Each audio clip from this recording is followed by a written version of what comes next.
우리의 자세라는 제목을 가지고 함께 은혜를 받을 때 또 하나님의 주시는 축복의 귀한 은혜가 넘치기를 간절히 소망합니다. 오늘은 성탄절입니다. 이렇게 어린아이부터 우리 모든 어른애들까지 이렇게 함께 모여서 예배를 드릴 수 있는 것이 얼마나 감사한지요. 오늘 새벽에도 많은 분들이 같이 오셔서 하나님 앞에 예배 드렸어요. 다음 우리 성탄절에는 또 새벽에 좀 더 많은 분들이 함께 했으면 좋겠다. 오늘 새벽에 정말 저도 예배를 드리면서 가슴이 뜨겁고, 그래갖고 마지막에 설교 끝날 때 막 눈물이 나서 목사님 즐거운 날인데 왜 눈물이 나세요? 근데 눈물이 나더라고요. 감사해서 어쨌든 우리 성도들의 마음 가운데에 하나님 앞에 정말로 감사하는 그러한 오늘, 또 우리 장로님 기도하시면서도 기도하셨지만 정말 우리 마음 가운데에 세상 사람들처럼 그냥 선물이나 주고받는 그런 날이 아니라 정말 하나님의 은혜에 감사하고 주신 그 사랑에 그 예수 그리스도를 마음에 모시고 새롭게 마음을 가지고 살아가는 그런 다짐이 있는 그런 성탄절이 되시길 주님의 이름으로 축복합니다. 우리가 성탄절이 되어지면 어떤 분들은 그런 말도 합니다. 성탄절이라는 이 절기를 꼭 즐겨 지켜야 되는가? 그것을 의문을 갖는 분들이 있어요. 여러 가지 의문이 있습니다. 성탄절이 과연 예수님이 나신 날이 12월 25일이 맞느냐? 그러니까 사실은 예수님이 나신 날을 정확하게는 잘 모릅니다. 왜냐하면 성경에 나오지 않으니까 잘 몰라요. 그런데 여러 가지 이제 그 초대교회부터 내려오는 중간에 이제 이 성탄절을 지켜야 될 어떤 그런 그 당위성이 생기고, 그러한 것을 날을 정하다 보니까 이제 그러한 날을 정하게 된 거예요. 12월 25일로 이렇게 모아졌는데, 이 날이 정확하냐? 근데 이제 그 우리 정교회라고 그러죠. 그 옛날 동로마 그 쪽으로 한 그 동방 그리스도교 쪽, 지금은 이제 러시아 쪽만 거의 남아 있는데, 그 정교회 쪽에서는 1월로 지키는 걸 알아요. 제가 알기로는 1월에 지킵니다. 성탄절을. 그리고 또 어떤 경우에 있어서는 그보다도 뒤에 지키는 경우들도 있다고 하더라고요. 그래서 사실은 날짜가 중요한 것보다는 그 의미가 더 중요한 겁니다. 주님이 이 땅에 오셨다는 사실. 그리고 또 중요한 것은 이 절기에 하나님 앞에 드리는 어떤 예물, 이런 것에 부담을 갖는 분들도 있어요. 그래서 어떤 분들은 절기가 다 예수님께서 다 성취하셨는데 무슨 절기마다 헌금을 하느냐, 그러니까 절기를 안 지켰으면 좋겠다. 그래서 주일만 딱 지키고 나머지는 다 그냥 안 해버리자. 엄밀히 성경적으로 얘기하면 절기라는 것으로 만약에 지켜진다고 하면 우리는 어떻게 해야 돼요? 구약의 그 규례대로 양을 잡고 소를 잡아서 제사를 드리면서 하는 게 맞아요. 근데 그런 절기가 우리가 지키는 것은 아니잖아요. 그러니까 우리가 절기를 지키는 것은 추수감사주일 때도 말씀을 드렸지만 오로지 감사입니다. 그래서 감사의 절기로 드려지는 거예요. 부활주일이 되면 무엇에 대한 감사입니까? 우리를 위해서, 죄와 사망에 죽을 수밖에 없는 우리를 위해서 이 땅에 오셔서 우리를 위해서 예수 그리스도께서 죽으시고 그리고 부활하신 그 감사에 대한, 그래서 우리에게 부활의 소망을 주신 것에 대한 감사로서 하나님 앞에 드려지는 예배의 날이에요. 그러니까 감사절이에요. 우리가 드리는 모든 절기는 감사절입니다. 맥주절은 그러면 무슨 날입니까? 제가 말씀드렸죠. 단순히 그냥 보리 추수해서 보리도 추수 안 하는데 무슨 맥주절을 지켜요. 근데 맥주절은 맥주절의 의미보다는 사실상으로는 오순절, 성령 강림의 그 역사가 더 커요. 그래서 성령 강림에 대한, 우리 가운데 내주하셔서 그 구원의 역사를 영원토록 우리를 지켜주시는 그 성령의 강림의 역사, 그것에 대한 감사의 절기가 우리 맥주감사주일이 되는 겁니다. 또 우리는 추수감사주일을 지킵니다. 한 해 동안에 주신 모든 은혜, 그 모든 은혜에 대한 하나님 앞에 감사를 드리는 절기예요. 또 이 성탄절도 마찬가지죠. 영존하신 하나님의 본체이신 그 성자 예수님께서 이 땅에 우리를 위해서, 그렇죠? 이 아기의 몸으로 낳아주신, 그가 아니었다면 우리의 구원은 있을 수 없어요. 예수님이 이 땅에 인간의 모습으로 오지 않으셨다면 우리의 구원을 이룰 수 없다고요. 하나님이 그냥 하나님의 몸으로 자, 나 잠깐 사람 될게 하고 여기 나와서 사람의 모습으로 딱 났다가 그래서 십자가에 잠깐 올라갔다 내려갔다, 그것은 의미가 없어요. 그가 참 인간이 되셔야 됐거든요.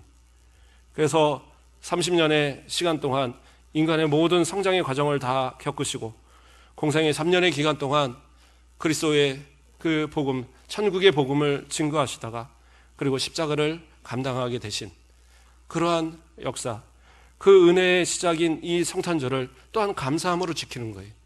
이날은 우리 아이들도 알려주셔야 돼요.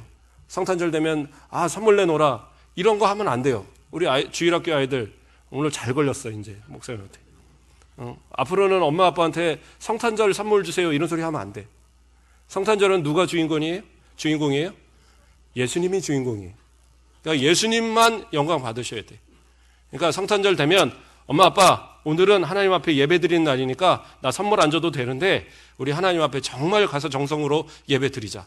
이렇게 하고 이제 엄마 아빠 아침부터 깨워갖고 같이 와야 되는 거예요.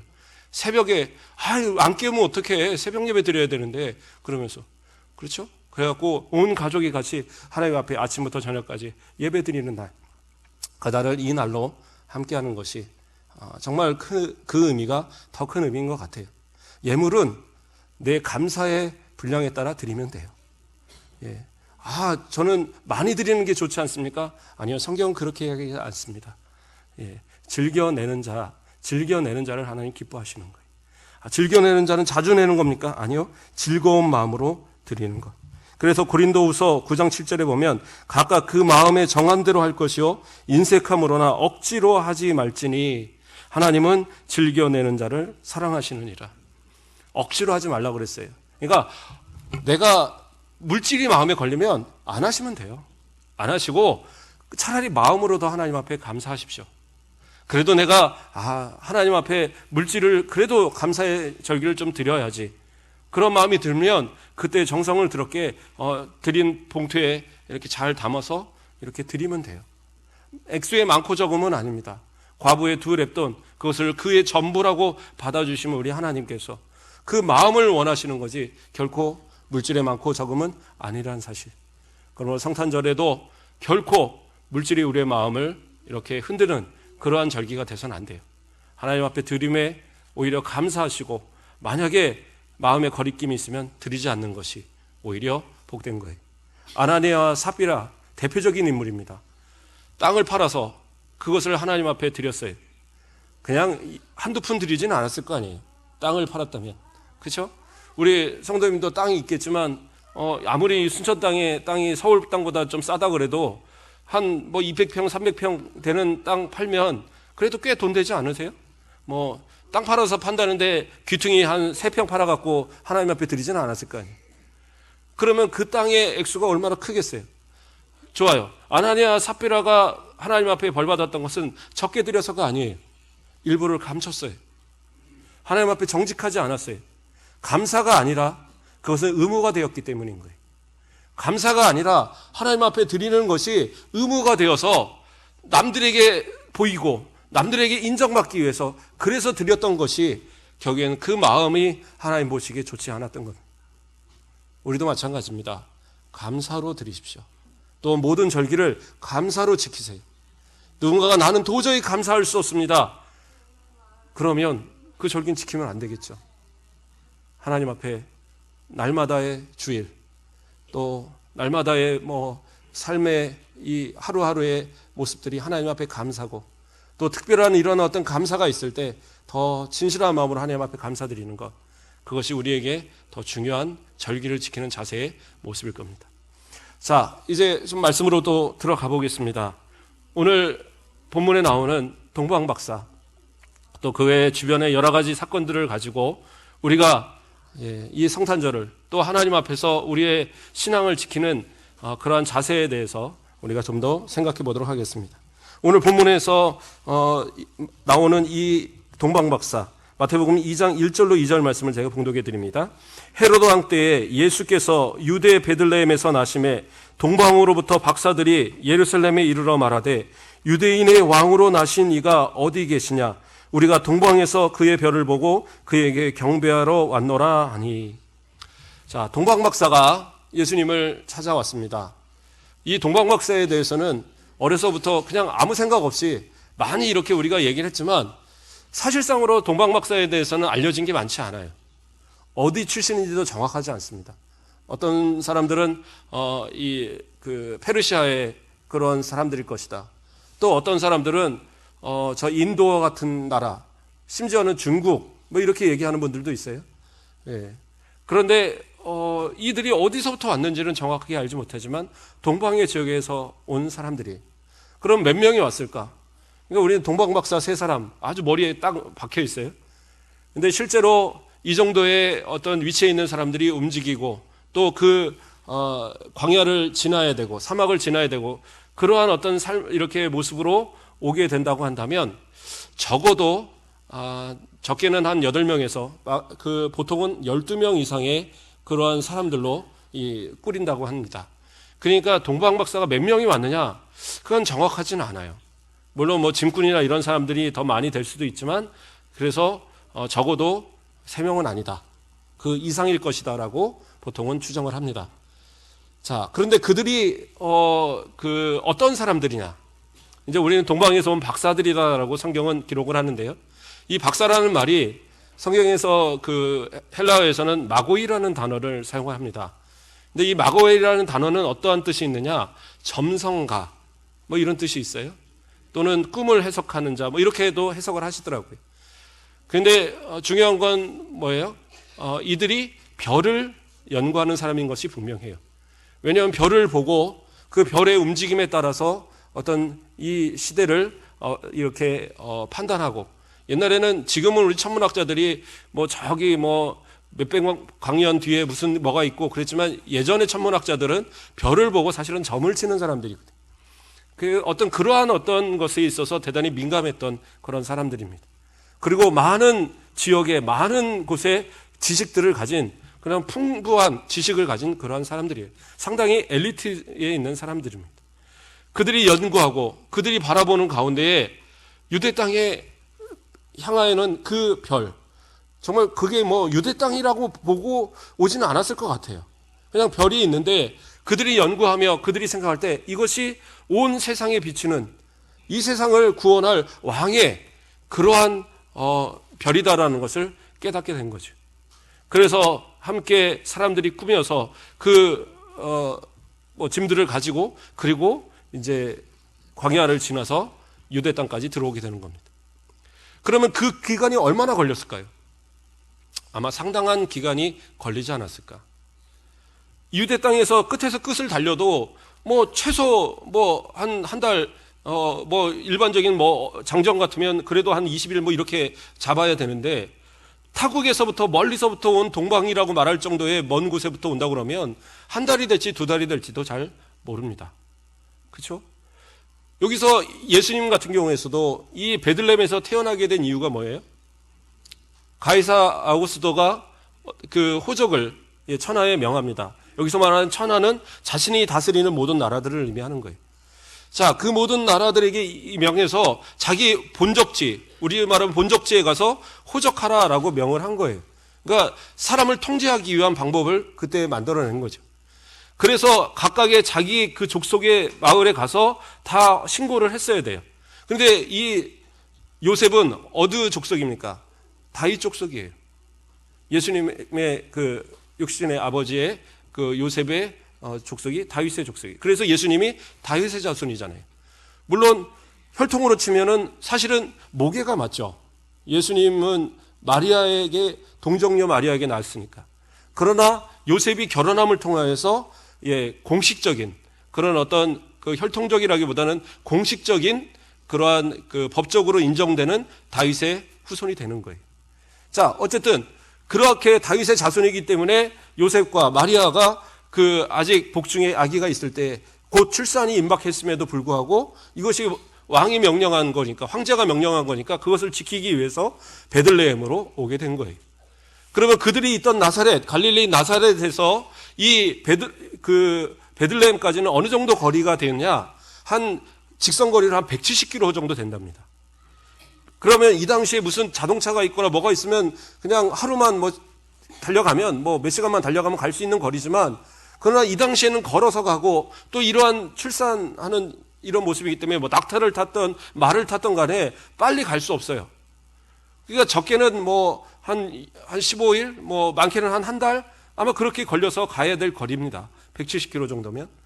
그러한 그것도 직선거리니까 이렇게 길을 따라 돌면 얼마가 될지 정확하게 잘 모릅니다. 자, 그 정도의 거리에 있는 이곳을 이렇게 와서 자리를 잡았던 거예요. 자, 그래서 그 호적을 하러 갔는데 그 산기가 오죠.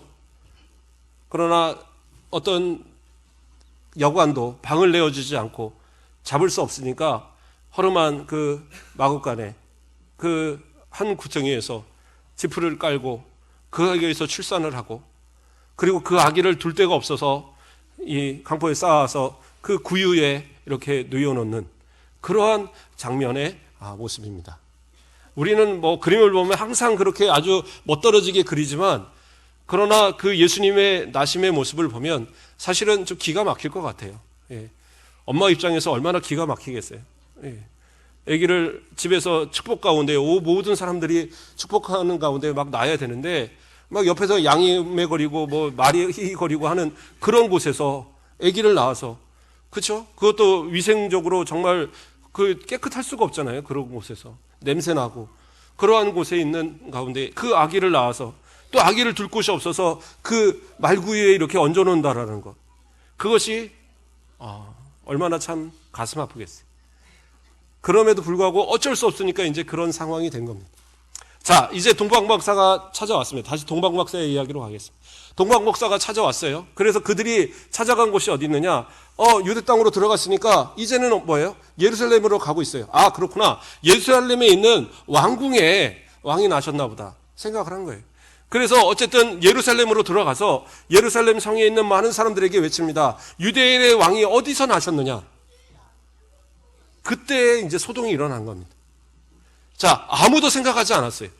그들은 다 예수 그리스도를 기다린다고, 예수라고 말할 수는 없죠. 그 그리스도를, 메시아를 기다리고 있었어요. 유대인들 중에 메시아를 기다리지 않는 사람이 없습니다. 지금도 그들은 기다려요. 그런데 그들은 정작 그 이상한 별이 그 자신들의 머리 꼭대기에서 비추고 있다는 사실을 전혀 생각하지 않았어요. 멀리서부터 한 달이 됐든 두 달이 됐든 그 멀리서부터 달려왔던 그 동방박사들이 올 때까지도, 또 그들이 외쳐서 이곳에 유대인의 왕이 났느냐, 그 왕이 어디 있느냐라고 물어보기 전까지 아무도 생각하지 않았던 거예요. 그래서 그곳에 어떻게 해요? 소동이 일어났어요. 도대체 진짜 왕이 났어? 누가 있어? 예, 그러한 모습들이 나타났다는 거예요. 자, 그러한 소식을 누가 듣게 됐냐? 헤로드 왕이 듣게 되었습니다. 그리고 헤로드 왕에 대해서 조금 더 이따가 얘기하겠지만요. 어쨌든 그 동방박사를 불러다가 이야기합니다. 그리고 그 별이 어느 때쯤에 있었는지, 어느 때부터 났는지, 보였는지가를 물어보고, 그리고 또 사두개인들이나 대제사장을 불러다가, 자, 성경에 유대인의 왕이 어디에서 날 거라고 하느냐? 바로 옆에 있는 베들레헴입니다. 그래? 그러면 좋다. 그래서 그 동방박사에게 알려주고 가서 그 장소를 보게 되면 나한테 와서 꼭 알려달라. 내가 경배하겠다. 자, 다시 조금만 더 얘기를 시작을 해보면, 자, 동방박사가 오는 동안에 시간이 있죠. 그리고 예수님이 나신 이 베들레헴. 그렇다면 예수님께서 나시고 그날 밤에 동방박사가 도착을 했을까요? 근데 그건 아니겠죠. 왜냐하면 별을 보고 그 별이 탄생할 것을 예고한 것이 아니라 나셨다는 것을 예고한 것으로 그는 알았어요. 그들은. 그래서 그 나신 별을 따라서 왔기 때문에 사실은 상당한 기간이 걸렸던 겁니다. 적게는 한 달, 많게는 예수님이 나신 이후로 한 2년까지 보는 사람도 있습니다. 왜 그 이유가 뭐냐? 헤롯이 어떻게 해요?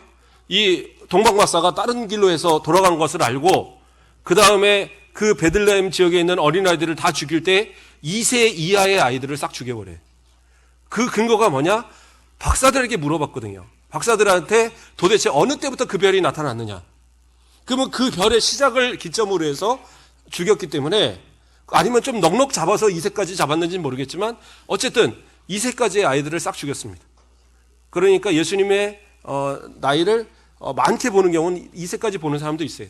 근데 저는 그렇게까지는 아닐 거라 생각하고 적어도 한 달은 정도는 되지 않았을까.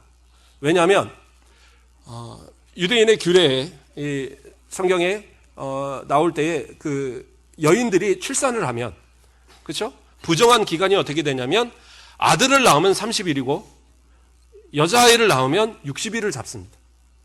아유, 그러면 남녀 차별합니까? 그게 아니라 여자를 낳으면 좀 더 힘든가 봐요. 그러니까 어쨌든 그 외부를 나가서 이렇게 사람들하고 어울리지 못하는 기간이 30일, 60일이에요. 그러니까 아들을 낳았으니까 적어도 30일은 움직이면 안 되는 거예요. 그러니까 어느 여관을 잡든 아니면 어느 집을 세를 내든 또는 그곳에서 뭐 어쨌든 가져간 게 없으면 아르바이트라도 하면서 그 몸이 괜찮을 때까지, 그 아이하고 다시 여행을 해서 또 170km를 자기 동네로 갈 때까지 그럴 만한 체력이 되고 아이가 건강할 때까지 기다렸다 가야 되는 거예요. 물론 자신의 본 동네니까 아는 친척도 있고 일가도 있고, 그러니까 그곳에서 뭐 지내는 것이 그리 어렵지는 않았을 겁니다. 자, 그렇게 해서 예수님은 어쨌든 그곳에서 바로 난 그 날은 아니에요. 그래서 동방박사들이 왔을 때에 그 헤롯에게 물어본 것을 따라서 보니까 별이 이동하기 시작합니다. 그 별의 이동을 따라서 찾아간 곳이 뭐였느냐? 바로 예수님의 계시는 집이었다는 겁니다. 그러니까 이건 마구간은 아니에요, 여기는. 자, 어쨌든 그 예수님을 이제 경배합니다. 그런데 생각을 해보세요. 그 타 지방에, 아니면 자기 본 고향이라고 하지만 임시적으로 와 있는 그 장소에 있는 이 모습이 그렇게 아주 대단해 보이겠습니까? 왕처럼 보이겠어요? 어떤 그 아주 존귀한 어떤 그런 귀족의 가문의 아이처럼 보이겠습니까? 그러지 않았을 거예요. 여전히 강포에, 또는 여전히 그 허들의 옷을 꿰매서 만든 어떤 그러한 옷에 쌓여 있을 그러한 모습이란 말이에요. 그 아이를 보는 이 동방박사들, 그러나 그들은 어떻게 해요? 경배했습니다. 꿇어 엎드려서 경배했어요.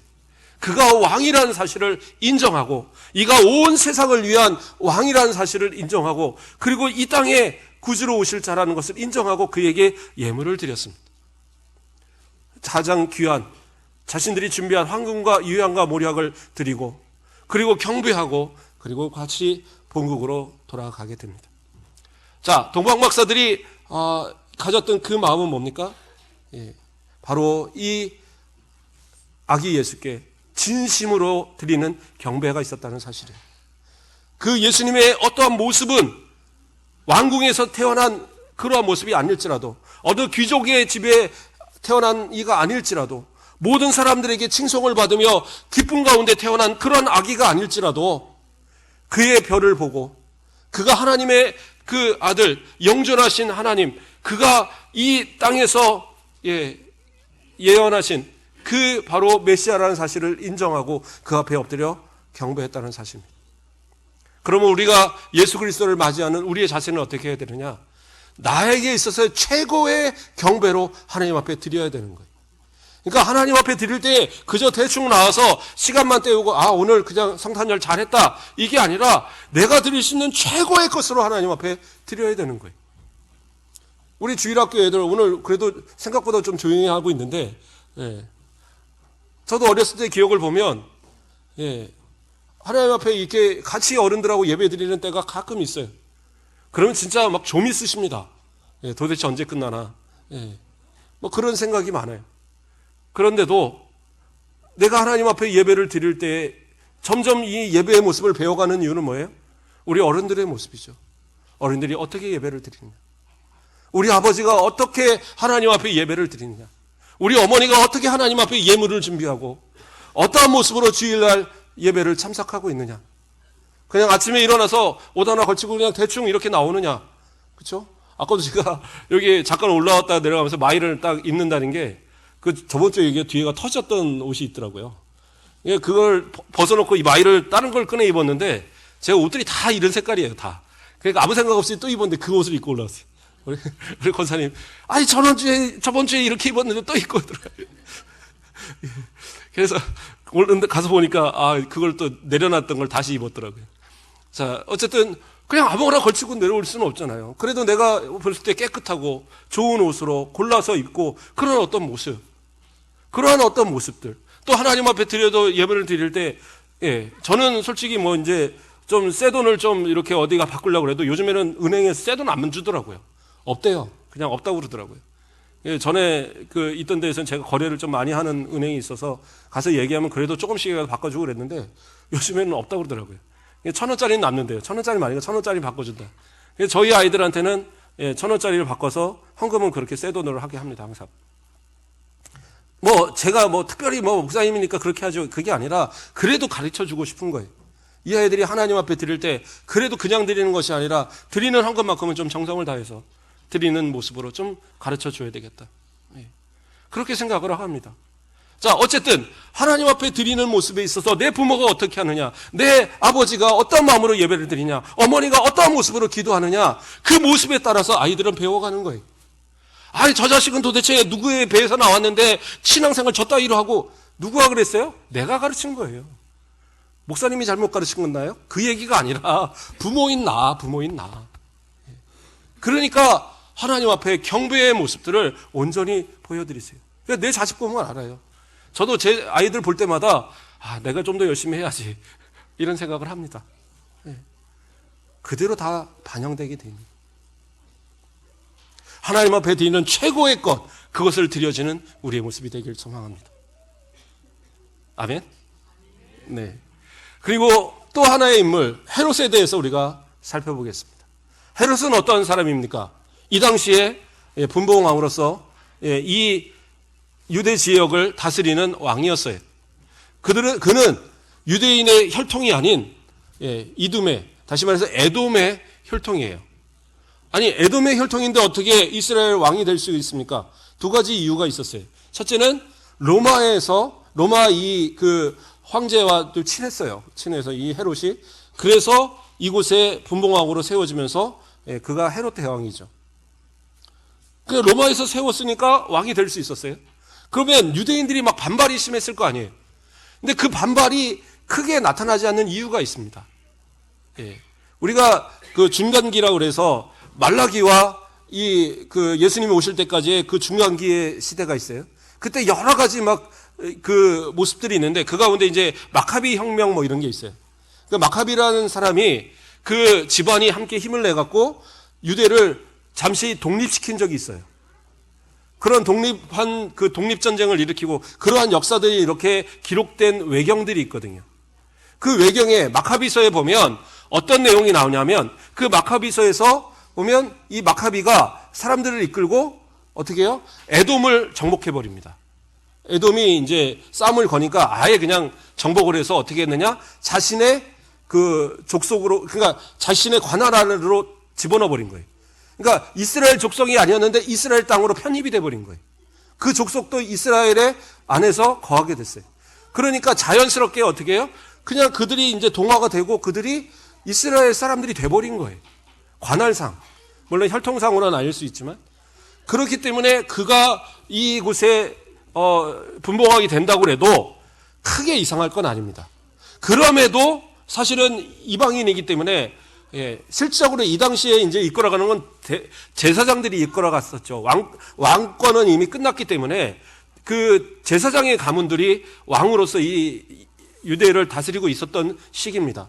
어쨌든 그러한 시기 때에 그 로마에서 세운 분봉왕으로서 이곳을 다스려야 되는데 그가 이제 그 혈통 때문에 마음에 걸리니까 어떤 일을 했느냐? 자신의 누굽니까? 자신의 부인을 같은 그 이돔의 사람인 부인과 이혼을 해버려요. 자식까지 있는데 그 자식하고 해서 함께 이혼을 해버리고 그리고 이 제사장의 가문에 있는 한 여인을 그 마리암이라는 한 여인을 자신의 아내로 받아들여요. 나이가 한 10살밖에 되지 않는 아주 어린 여인을 아내로 삼고 물론 나중에는 이제 이렇게 모험을 받아서 죽게 되고 그 부인이 된 그 제사장의 딸도 그렇게는 된다고 하는데 어쨌든 그러한 어떤 정책을 피면서 사람들에게 있어서 그 반발이 나올 만한 것들을 다 잠재웠어요. 그 다음에 한 것이 뭐냐? 그 다 회파되었던 성전을 새롭게 다시 지었어요. 새롭게 져서 그 솔로몬의 시대 때 지었던 것보다도 훨씬 더 웅장한 성전을 지어서 유대인들에게 주었던 거예요. 그러니까 이들의 입장에서는 결코 뭐 손해보는 장사가 아닌 겁니다. 그러니까 헤롯을 그냥 인정하고 받아들였던 그러한 배경이 있습니다. 자, 이렇게 어렵게 해서 왕이 됐어요. 이렇게 어렵게 해서 드디어 모든 서름을 다 이겨내고 유대인의 왕이 됐단 말이에요. 그런데 문제는 뭐예요? 동방박사가 오더니 하는 말이 유대인의 왕이 어디 태어났다라는 거예요. 그도 알거든요. 메시아가 온다라는 것을. 그 메시아가 다시 다윗의 왕국을 새롭게 재건할 그러한 메시아라는 것을 알거든요. 그러면 그가 태어났다는 건 뭐예요? 자기에게 있어서는 그 반역이 일어난다는 얘기. 그러니까 좋죠. 좋게는 그 자리를 알아서 내가 가서 경배할 거야 라고 말은 하지만 실제로는 뭐예요? 그 싹을 없애버리고자 하는 마음을 가졌던 겁니다. 어떻게 보면 좋아요. 우리의 모습 속에서도 그러한 모습들이 있지는 않는가. 하나님을 섬긴다고, 예수님을 섬긴다고 하면서 내게 있어 조금이라도 손해가 가는 그러한 모습에 있어서는 대단히 매정하게 행동하는 우리의 모습은 아닙니까? 드리는 것에 앞서서 얘기했지만 인색함, 또 예배를 드림에 있어서의 나에게 시간이 이것이 충돌이 될 때 나를 위한 시간을 먼저 그 다음에 하나님 앞에 드리는 시간으로 이렇게 구별하지는 않습니까? 또 하나님 앞에 드리는 어떤 그런 예배의 모습들이 내게 있어서 좀 방해가 된다. 그러면 신앙마저도 잠시 접어두거나 아니면 떠나버리는 그러한 모습들도 우리 가운데 종종 나타날 모습이 있더란 얘기. 왜 그러한 모습이 나타납니까? 내가 이제까지 준비한 것, 내가 가지고 있는 것, 내가 이제까지 쌓아놓은 것, 이걸 포기하지 못하니까 그런 모습들이 나타난다는 거예요. 그죠? 저는 이것만큼은 포기할 수 없어요. 근데 그것 때문에 내가 지옥 간다면 어떻게 하시겠어요? 그것도 포기할 수 있어야 되는 거예요. 내 명예도, 권세도, 물질도, 때로는 건강도, 때로는 내 자녀도, 때로는 내게 주어진 모든 것들 가운데 어느 것 하나도 그것을 내가 하나님보다 더 사랑하거나 하나님보다 더 내가 그것을 붙들고 있게 되면 그것이 우상숭배가 되고 그것이 결국에는 어떻게 해요? 하나님을 섬기지 못하게 하는, 더 나아가서는 그 메시아를 싹 죽여버리려 하는 이 헤롯의 모습처럼 그러한 모습이 되어질 수도 있다는 겁니다. 그러므로 두 번째로 우리가 예수 그리스도를 맞이하는 우리의 자세는 어떻게 해야 되냐? 우리의 삶에 있어서 포기할 것을 포기하는 자세가 필요하다는 겁니다. 포기하십시오. 포기하는 것 중요합니다. 저도 기도할 때에 한동안 고집스럽게 기도하던 게 있었어요. 하나님 이것만큼은 들어주셔야 돼요. 근데 그것이 딱 내 마음과 박히니까 아무것도 들리지 않더라고요. 그냥 그것만 해야 되는 거예요. 근데 어느 순간 하나님의 주시는 마음에 또 주시는 말씀에 따라 마음이 깨지니까 내려놓게 되더라고요. 근데 내려놓는 순간부터는 내가 일하지 않아요. 그다음부터 누가 하셔요? 하나님이 일하셔요. 하나님이 일하시면 문제가 되지 않아요. 그렇죠? 아무리 자동차가 좋아도 운전대가 제대로 운전을 할 수 있는 사람이 잡아야지 운전이 되는 거지, 어린아이 데려다 놓고 자 운전해 그런다고 되는 게 아니에요. 물론 요즘에는 무슨 자율주행이 있어서 뭐 이렇게 눌러놓으면 운행이 되더라고요. 저 진짜 신기하더라고요. 저도 다른 분 거 타보니까 고속도로 같은 데서 그냥 딴짓하고 있어요. 그래서 아니 그런다고 사고 나면 어떡하려고 그랬더니 절대 괜찮아요. 그러고 이렇게 보더라고요. 신문 봐도 상관이 없대요. 그냥 간대요. 앞에 차의 속도에 맞춰서 멈췄다가 가고, 그러면 속도 나가다가 거기 신호 이런 거 걸리면 어떻게 해요? 그런데 참 신기한 게 90 뭐 이런 거 카메라 있잖아요. 그가 그 속도에 맞춰서 꽉 죽이더라고요. 차가 자동으로. 그리고 지나가니까 우웅 하면서 또 가는 거예요. 야, 요즘 이런 정도의 기술이 됐구나. 그래서 이제 두 가지가 안 된대요. 두 가지가 뭐냐면 이게 코너를 돌 때는 자동이 안 된대요. 왜냐하면 코너까지 이렇게 해놓으면 사고 위험이 있어서, 그래서 그거는 아마 정책적으로 안 되나 봐요. 기술로 안 되는 게 아니라. 그래서 코너 때는 꼭 핸들을 잡도록 돼 있답니다. 모르겠어요. 이제 앞으로 가면 또 어떻게 될지 모르지만, 우리 장로님들이나 누구 이제 차 한번 바꾸시면 요즘에 나온 거 있으면 한번 이제 다들 한번 보여주세요. 그러면 어떻게 차가 움직이는가? 자, 어쨌든 뭐 그런 경우도 있겠지만, 그러나 어쨌든 누군가는 보고 있어야 돼요. 기계라는 게 오류를 낼 수도 있고 뭐 그러니까요. 자, 운전하는 누군가가 있어야지 그것이 안전한 것이지, 그냥 네 맘대로 가라. 그럼 어디로 갈 줄 알고요. 그런 것처럼 하나님 앞에 나를 맡기십시오. 맡기는 그 순간부터 누가 일하시냐? 하나님이 일하시는 거예요. 포기할 수 있다라는 것. 그것이 신앙이고 그것이 믿음입니다. 세 번째로 이야기하는 사람은 누굽니까? 우리가 새벽에도 살펴봤지만 목자에 대한 이야기를 잠깐만 하겠습니다. 짧게 해야 되는데 칸타타하고 나니까 조금 이제 길어진 것 같아요. 자, 좀 빨리 해보겠습니다. 목자들은 어떠한 존재였습니까? 목자들은 들에서 있던, 오늘 새벽에 이야기했지만 레갑의 후손들로서 그 베들레헴 지역에서, 그 인근 지역에서 그 베캅게렘 이 지역을 지키며 집도 짓지 않고 포도에 있는 포도주도 마시지 않고 또 농사도 짓지 않으면서 오로지 유목으로만 800년이 넘는 시간을 그렇게 견뎌왔던 그들의 모습이에요. 왜 그렇게 했느냐? 그 조상의 그 유언. 너희는 하나님 앞에 신앙생활 할 때에 그 욕심으로 세상적인 것 때문에 그것을 포기하지 못해서 하나님 앞에서 범죄하고 그리고 하나님 앞에 벌로 이 인생이 망하는 이러한 삶을 살아서는 안 되니까 너희들 철저하게 포도주 마시지 마. 너희들 집도 짓지 마. 너희들 땅도 갖지 마. 농사도 짓지 마. 그리고 너희들은 그냥 장막만 치고 살아.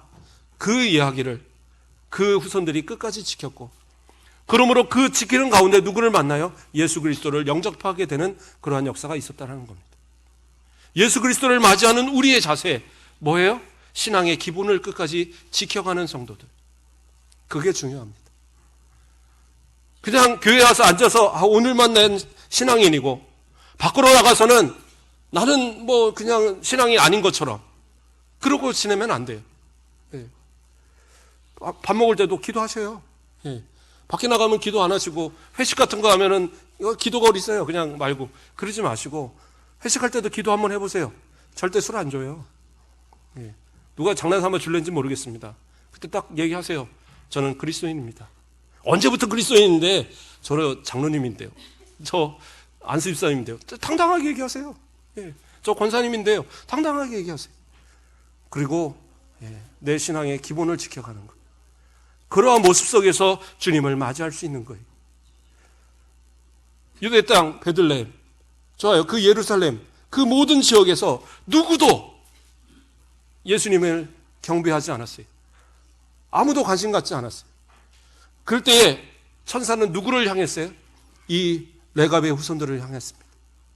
오로지 그 조상의 그 약속을 의지하고 또 하나님께서 주신 그 약속을 따라 그 자리를 지켰던, 정말 이 나라가 다 멸망당하는 그 순간에서도 비천한 자들이라 불리는 그들이 그곳의 땅을 지켰던 그들의 신앙, 그 모습 속에 기다리던 예수님을 만날 때 양도 다 내려놓고 소도 내려놓고 가서 예수님을 경배했다라는 거예요. 그 감격 속에 하나님을 찬송하고 영광을 돌리며 그러면서 돌아갔던 그 모습. 성경은 아주 단순하게 이야기하지만 그 배경에서는 엄청난 사건들이 있어요. 오늘 새벽에 못 들으신 분들은 들으신 분들한테 가서 이제 제가 따로 안 알려드리고 내년에나 알려드리겠습니다.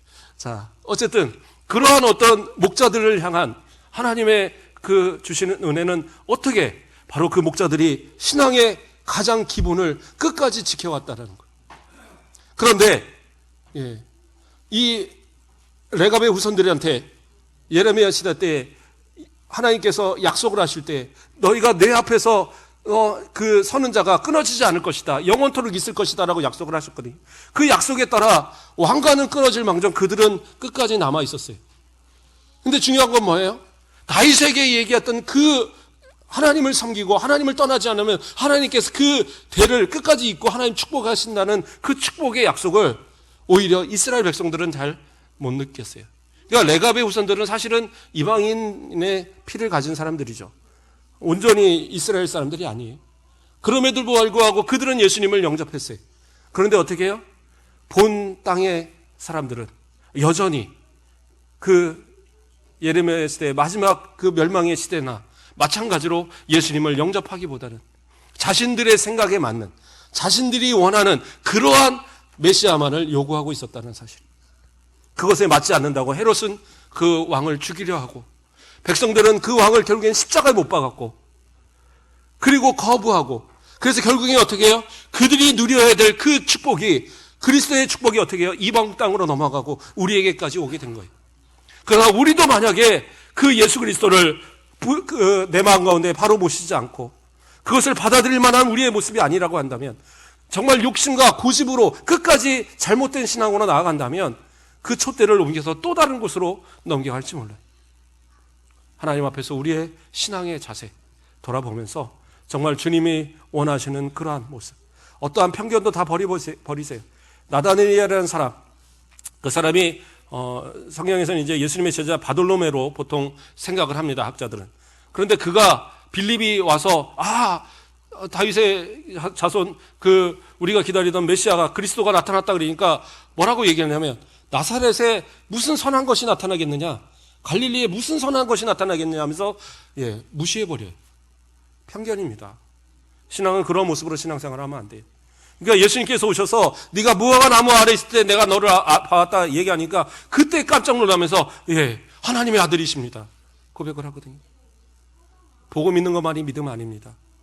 진짜 믿음은 겸손하게 내려놓고 정말 내 고집, 내 모든 아집, 내 편견 다 내려놓고 하나님의 말씀을 따라 순종하고 말씀이 원하시는 대로 신앙생활을 하는 거예요. 내 상식과 내 생각이 주가 되면 안 돼요. 우리나라 이 기독교가 많은 짬뽕이 되는 모습이 있어요. 왜냐하면 오랫동안 이 나라는 불교가 있고 유교가 있다 보니까 기독교도 그렇게 짬뽕을 해서 섬기는 거예요. 그런 식의 불교를 섬기듯이 기복신앙이 넘쳐나고, 또 유교를 섬기듯이 마치 무슨 제사를 드리는 것처럼 그러한 모습으로 하나님을 섬겨서는 안 돼요. 이방의 모든 습관들을 다 버리고 내가 알고 있는 이런 어떤 예의, 어떤 이런 모습들이 때로는 성경적이지 않은 것들도 있을 수 있어요. 그러니까 모든 기반은 성경에 두십시오.